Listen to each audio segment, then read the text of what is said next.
Welcome to another episode of Barbecuing With. Today we're going to be hitting the road. We're going to head up the motorway to Auckland. So let's find out who we're going to be cooking with today.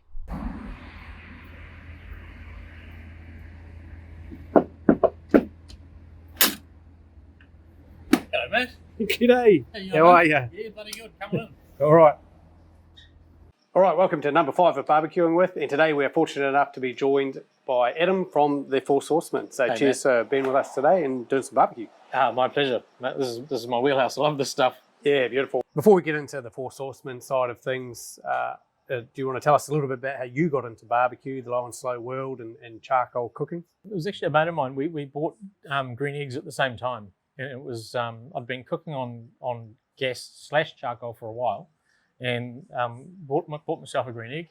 And it really transformed what I was doing at home. So it started 3 or 4 times a week. We'd roast our chickens. We'd do everything on it. And then we saw an advertisement for meat stock late 2016, which was put on our Facebook barbecue page. And I just thought, hey, I've got some good mates. We like barbecuing. We like drinking beer. We like hanging out together.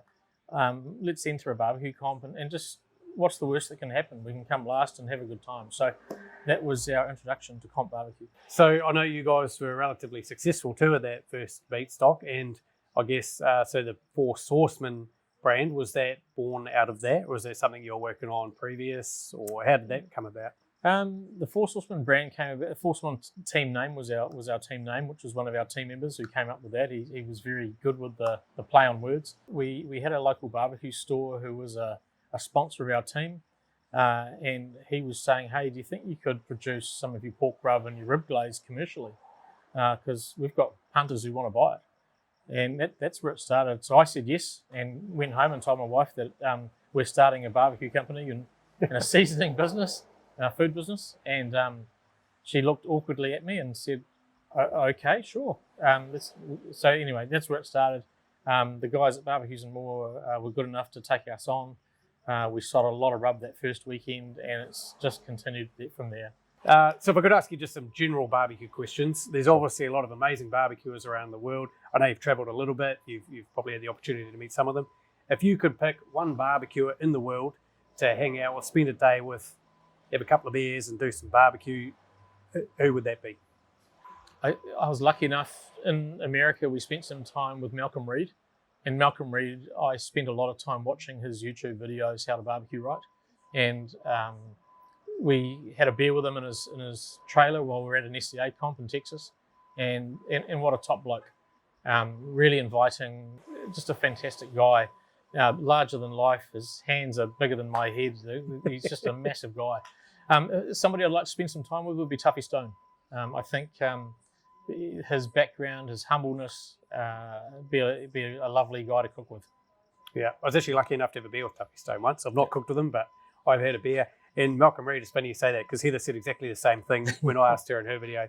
And Malcolm Reed would probably be my choice as well. So Malcolm Reed, if by any chance you're watching Little Old Mile Marker 66 on YouTube, you got some fans down here in New Zealand, all right? 100%. Come down, love you. Come down. Yeah. We'll go one more question before we get into the barbecue side of things.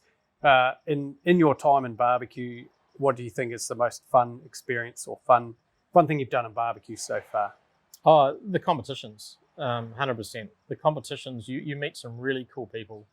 You hang out, you cook some great food, you have a beer afterwards, you compare scores. Having somebody judge your cooking is quite intimidating at first, but knowing how to impress a judge is it's so good. It really takes your barbecue to another level. You learn very quickly. I couldn't say enough. Comp barbecues so much fun. Yeah, I second that. Yeah. Very addictive. Yeah. Emotional roller coaster, but overall very fun. Yes. 100%. Yeah, 100%. Yeah. All right, it's great to chat with you, but we are here to cook some barbecue. So what say we go check out what we're going to be cooking today? Great. Date night food. All right, so what are you going to be cooking for us today, Adam? I've got a really favourite recipe that is a bit of a go-to for my barbecue. Skirt steak over a potato gratin with a beautiful red wine jus, some truffle cheese, some little bit of veggies in there, some mushrooms and some thyme. The thing I really like about this is that you're doing a whole meal rather than just a single protein, which I think is really neat. So why don't you take us through your preparation? Absolutely. With any good Four Saucemen recipe, step 1, open a beer, repeat if necessary. Cheers, Yep. Matt. Here's to a good cook. Yeah. All right, let's get into it. Hold my beer. So we start with some really good quality skirt steak. Talk to your local butcher. Ask him for a really nice thick piece. This one here, you can see it's got texture, a little bit like brisket on it with all the lines. Then we go to some nice portobello mushrooms. You can use white if you don't like them too strong. Some baby carrots, some black truffle brie. This is a bit of thyme out of our garden, and some lemon juice to finish. All right, so here's our skirt. This one's a particularly large cut. This is the full skirt, comes from the belly of the animal. A lot of intramuscular fat, a lot of surface fat, a lot of silver skin across the top, so you do need to get rid of that and trim that off. And you'll see that on both sides. These thin bits around the edges, they make really good toasted sandwiches, to be honest, or tacos. One of the things I really like about skirt steak, it's got a really beautiful flavour. It's very buttery. But you can see this one's nice and thick. We're going to get rid of all these big hunks of fat to start with. Get yourself a nice sharp knife. And then we're going to trim out the silver skin across the bottom of the skirt here, because that stuff there just really makes it miserable to chew through. It's quite a nice cost-effective cut too, isn't it? Skirt. It's not It's pretty inexpensive. Right, there's our skirt. For today's recipe, we're probably going to chop them in half, probably down the middle, and then everybody can have a taste. No. Done. So here's our potato gratin that we actually cooked yesterday, and the reason for that is we like it to be firm when we go to cut it, so that we can get nice squares out of it. It looks really nice on the plate. It's got Agria potatoes, some cheese, a little bit of cream, all the good stuff, a little bit of butter. You've got all the good stuff. Yeah. So there's enough there for 4, so we can do 2 for date night and 2 for breakfast. Right, so pretty simple process. Portobello mushrooms. I like these sliced into probably sort of 6-7 mil pieces, and then they're a nice bite. They're still meaty. Otherwise, they cook down too much and they become a little bit fine and a little bit sloppy. And then with our carrots, we use these baby carrots, and we just slice them in half, and that just helps them cook a little bit quicker. Just like that. Leave the heads on them. They look pretty on the dish. They look really, really good. All right, so we've trimmed up our beef. We've got our vegetables and potato prepared, so I guess we're into a bit of seasoning. Yeah, absolutely. So what I like to use on steak, and particularly the skirt with this recipe, is I like a little bit of our black truffle rub, which goes with our truffle cheese, which is a nice pairing. But we use it on the underside because a black steak is not attractive to the eye. And then on the top side, we use our beef rub, and that's got the nice red colour in it, salt, pepper, garlic, so just really basic flavours. The beetroot powder does help with the grass-fed beef that we get in New Zealand, and it brings out that earthiness of the beef. So just a light coat.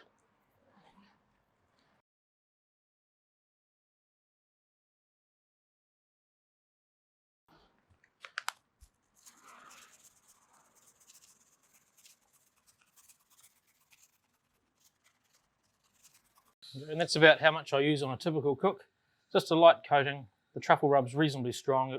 Once it starts to cook, that truffle flavour really comes out. And you can see that beef rub on the top, beautiful colour. And so how long would you typically leave that sitting benchtop before you got it onto the barbecue? I like to use the 10-minute rule. I don't like to bring too much moisture out of the meat, whether I'm cooking pork or beef or lamb. So 10-15 minutes is fine. Perfect. Oh, well, in that case, we better get over and light our barbecue. Absolutely. Let's get into it. All right, so why don't you tell us what barbecue you're cooking on today and how you've got it set up for what we're cooking? So today we're using the Octopit Multi-Q.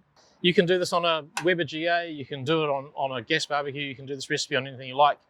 I like these because they're very easy, and I like that lovely charcoal taste you get on the skirt steak. Right guys, today we're using some lump charcoal. We're using a half load, you can see, so we've got a nice hot zone on this side of the barbecue, and on this side we're going to have a nice cold zone. So if you're getting too much colour on your meat, just move it to the cool area and then it'll stop colouring up, but it'll continue to cook through. Our barbecue is up to temperature. We've adjusted the vents. We're sitting at about 425 degrees Fahrenheit. We're just going to start the process by getting our mushrooms cooked. Got our cast iron pan, a little bit of butter, a little bit of thyme, and that'll flavour the butter up really, really nicely. And the mushrooms will take on that flavour. Mushrooms, thyme, butter, what could be better? It's a good combo. And we're just gonna very gently fry those out, saute them. All right, so we're just gonna move the mushrooms have coloured up really nice. And so we're just gonna move those off the direct heat. Right, so we're ready to sear our beef. Beef's been sweating for about 10 to 15 minutes, straight over the hot coals. And we try and turn that about every 40 seconds. Good little tip is on your iPhone, set a timer for 40 seconds, vibrates in your pocket, makes you look like a pro. So we're just gonna do our first flip. We're gonna build the color really slowly on the outside of the steak. So then it doesn't burn. We don't want those burnt bits on the edges. I like to use a bit of spray oil. In this case, we're using a bit of duck fat on the steak. And that just helps it crisp up around the edges, which I really, really like.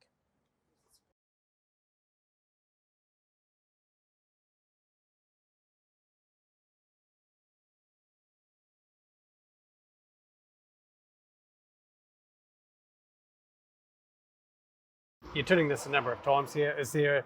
Are you aiming for an internal temperature, or are you just going on time, the number of times you've flipped? There's two things we look for. One is when the steak starts to puff up, and you can see this has just started to go, just started to increase in thickness. And then the other one we look for is an internal temp. So we use an internal meat thermometer. Our target temp is going to be around that 150 degree mark for a skirt steak. Skirt steak's very granular, a lot of fat in it, so you need to cook it a little bit hotter than you would, say, an eye fillet. Having a feel of our steak now. We're at the early 140 mark Fahrenheit wise, and we're going to come up 5 to 8 degrees. I'm going to pull it a little bit early. All right, so that's going to come off. So our potato gratin, we've taken it out of the fridge. To be honest, we've given it a quick blast in the microwave just to bring it up to temp for today.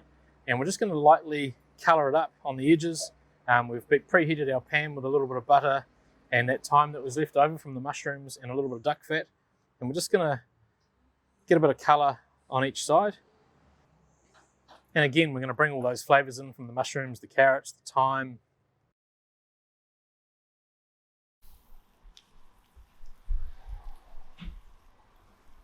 All right, guys, right at the end of our cook, we have lightly blanched these carrots in water first, and then we've just put a bit of colour on them with the butter and the mushroom juice and the thyme, and get all those flavours really infused, and you end up with a nice glossy looking carrot, which is really beautiful on the plate. Bit of colour on the plate's really nice. To finish the mushrooms, a little bit of lemon juice over the top, just for that little 5% magic that we talk about, or chefs talk about, I should say. All right, team, date night dinner is ready to plate.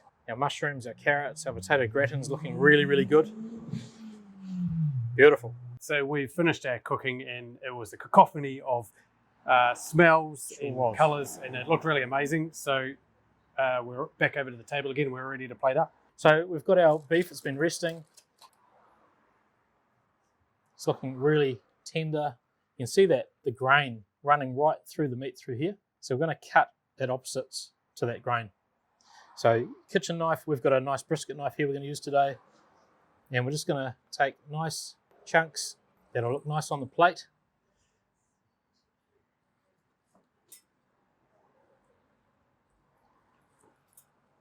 You see our doneness? Oh yeah. Nice medium rare. Beautiful. That's looking really beautiful. Well, let's get ready to plate it up. Perfect. This is our red wine jus, little drizzle on the plate for the beef. And don't forget those beef juices that we've used while we're resting the beef. So we've used those as well. And we're going to start with our potato on the base of the plate.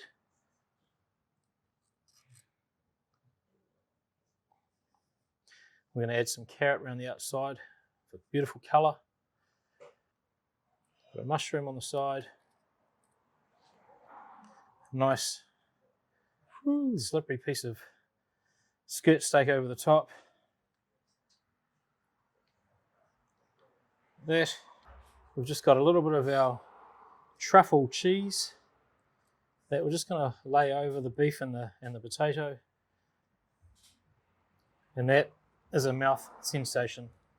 So when you said date night, you probably didn't picture that the date night would be with me. Or maybe there was a plan all along. I don't know.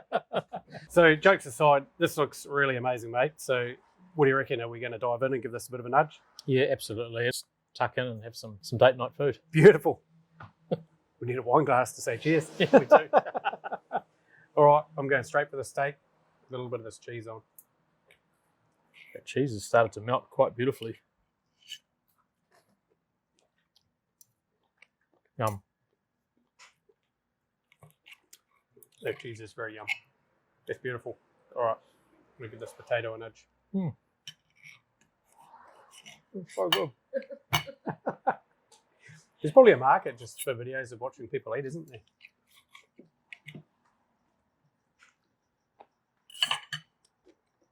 Yeah, beautiful. Absolutely beautiful. We'll put all the ingredients for everything we've cooked today in the techniques in the description below, so make sure you check it out. All right, thanks for watching today, guys. Thanks, Adam, for taking the time to do a video with us. We really enjoyed it, and an amazing dish. If you guys want to check out the Four Saucemen, where can they find you? They can find us almost everywhere. Every good butcher will have our product. New World and Pack and Save starting to stock our product. Faro stores, any good stores. Australia, we're just starting to get in there, so a lot of the barbecue shops over there are starting to carry our gear. But otherwise, head to our website and we can hook you up. Yep, and they're on all socials as well. So if you like our content or enjoy our videos, make sure you give us a thumbs up and a subscribe, and we'll see you on the next one.